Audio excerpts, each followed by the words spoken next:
Selamat malam pemirsa, kali ini kita coba wawancara eksklusif bersama tokoh Minang yang berada di Bandung, Bahasannya kan yaitu bersama dari Bapak Haji Sauki. kan harus kita pertajam gitu. Diketahui pemirsa, Bapak Bapak Haji Sauki juga adalah salah satu pengusaha sukses di Bandung. dan sudah kita bicarakan sebelumnya.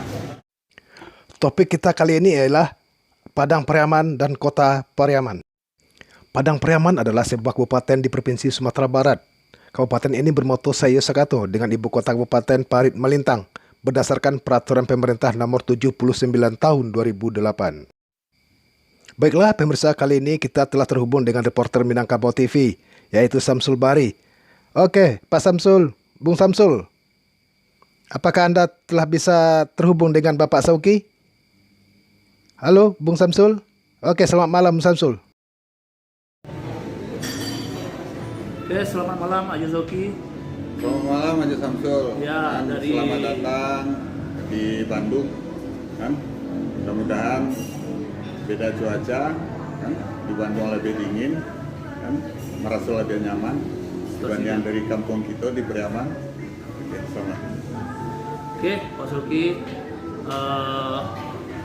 kita juga tidak akan melupakan momen yang bahagia ini. Semoga Ayu Zoki dalam kondisi sehat walafiat, ya, dalam menjalankan aktivitas, ya, sebagai tokoh Minangkabau di Padang Pariaman untuk rantau ke Bandung. Amin. Baik, Josoki, mungkin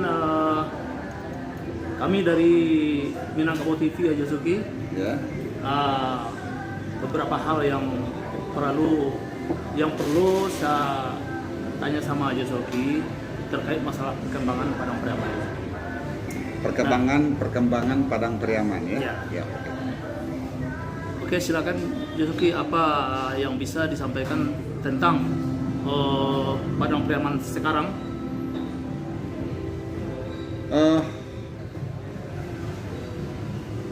Sudut pandangnya tentu harus fokus ya, sudut pandang pertanyaannya harus fokus. Kalau enggak tentu sedikit agak ngambang, jawabannya agak ngambang. Padang Pariaman itu kan itu sesungguhnya adalah kabupaten tua kan, kabupaten tua. Kemudian kota Pariaman itu sesungguhnya adalah kota muda. Tapi secara realitas kota Pariaman itu secara sejarah, karena kedudukan Padang Pariaman sebetulnya di sana dulu, dia menjadi kota tua. Dan Padang Pariaman secara penamaan adalah tua, tapi sesungguhnya adalah kabupaten muda. Nah, sebagai kabupaten muda, Padang Pariaman tentu katakanlah berbagi aset atau bagaimana dengan kota Pariaman kan. Nah, tentu dalam hal itu secara kemudahannya tentu mereka juga masih dalam masa belum cukup dewasa kan, dalam cara memerintah barangkali kan, mengendalikan birokrasi barangkali kan. Kota Pariaman secara administratif merupakan wilayah pemekaran dari Kabupaten Padang Pariaman yang terbentuk pada tanggal 2 Juli 2002.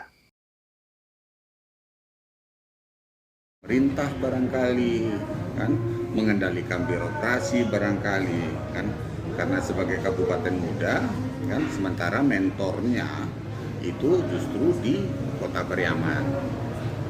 Nah, itu aja gitu loh yang saya amati. Tapi yang lain-lainnya tentu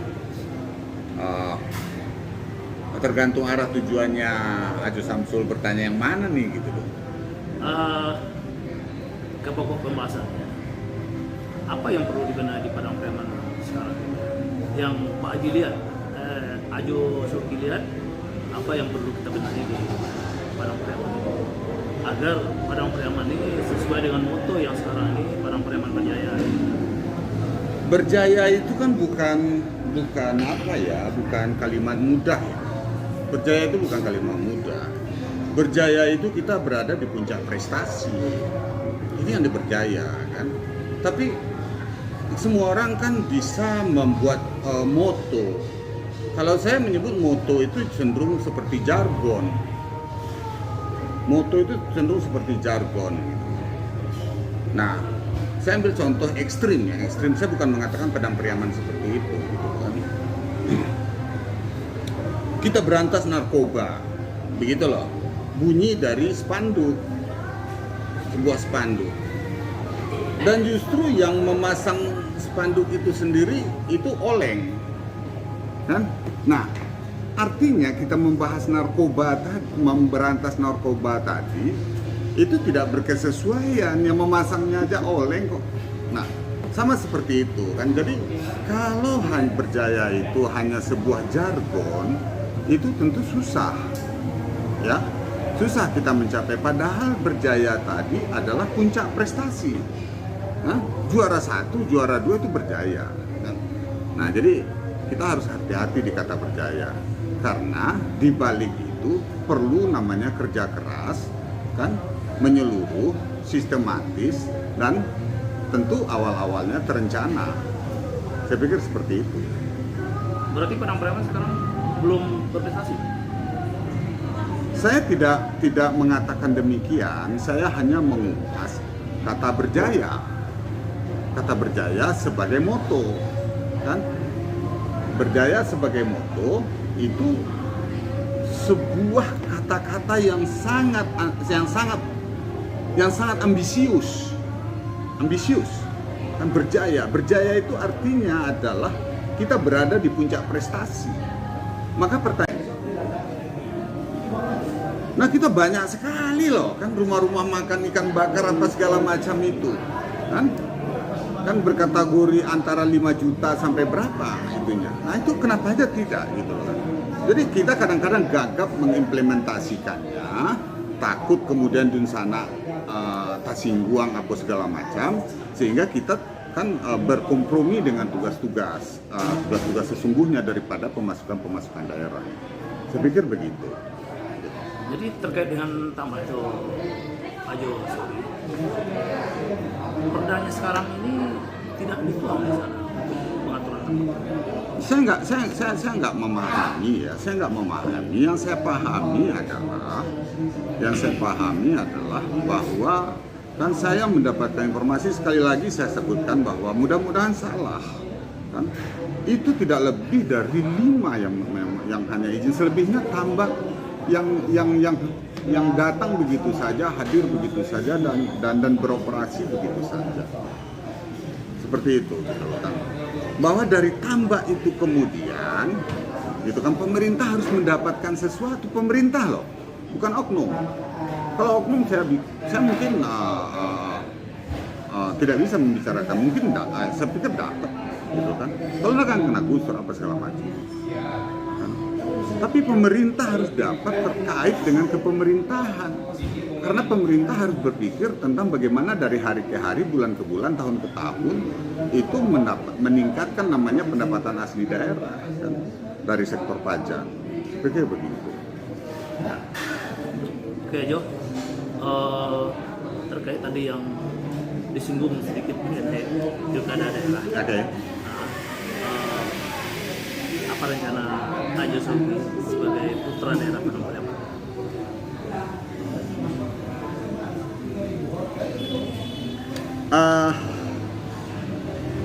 Saya mencermati politik lokal Sumatera Barat itu cenderung hitam putih, kan?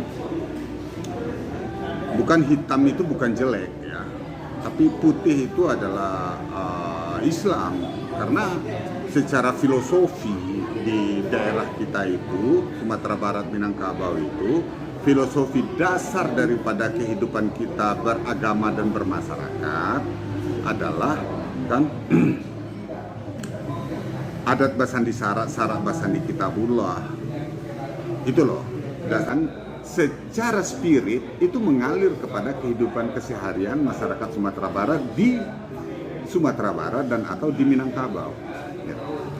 Nah, jadi terkait pertanyaan tadi, kan, tentu masyarakat Minangkabau menginginkan kan pemimpin yang Islami. Pemimpin yang Islami adalah pemimpin yang menyampaikan kepemimpinannya dengan cara-cara Islam. Begitu. Bukan berarti mengindonesiakan Islam. Kan? Atau mengislamkan Indonesia. Bukan berarti kita berbicara tentang bentuk negara lain, kan? Di luar negara Pancasila. Kan? Tapi Islami itu sejuk. Gitu, kan? Islami itu sejuk. Dan orang Sumatera Barat itu adalah orang-orang yang cerdas, kan? Begitu informasi yang sekarang ini ada deklarasi, seperti deklarasi Anies, Sumatera Barat itu daerah nomor 1 yang paling lega di Indonesia, kan? Selesai, kan? Mereka tidak mereka secara kalkulasi mungkin tidak sampai pada Anies menang secara nasional. Tapi mereka meyakini di Sumatera Barat Anies pasti menang, gitu loh. Anies pasti menang karena politik tadi kan. Jadi perencanaan saya di dalam kaitan itu adalah kan, bagaimana menjadi simpul daripada suara-suara yang terserak kan bertebaran di mana-mana. Kan saya menjadi simpul untuk menyatukan mereka dan menyuarakan tentang Anies, gitu kan. Sehingga keseragaman akan semakin bulat. Dan untuk itu, gitu kan, saya harus bernaung. Ambo harus bernaung di salah satu partai yang mendukung Anies. Tentu lebih baik adalah partai yang utama mendeklarasikan Anies. Kan, insya Allah untuk tahun 2024 Ambo menjadi salah satu calon DPRD Provinsi Sumatera Barat dari Partai Nasdem. Partai yang awal-awal, yang sangat getol, yang kemudian berani mendeklarasikan Anies sebagai calon Presiden Indonesia 2024-2029. Gitu. Ajo, menyambung pertanyaan terakhir tadi, Jo. Yang menghantui generasi muda kita di Padang Pariaman, khususnya di Minangkabau, terkait narkoba, ya kan, maupun judi online dan bentuk-bentuk hantaman lain yang mengganggu berkembangnya dan majunya Padang Pariaman, khususnya di Padang Pariaman. Jadi kita sekarang ini tepatnya berbicara tentang tiga persoalan terkait moral. Kan yang pertama itu adalah judi online. Nah, saya mau sampaikan secara tegas kan kepada Menteri Menko Info untuk kan kerja Anda kan itu kecepatan menutup situs porno kan dengan situs judi online kan, atau situs-situs yang terkait dengan judi online itu harus sama kencangnya.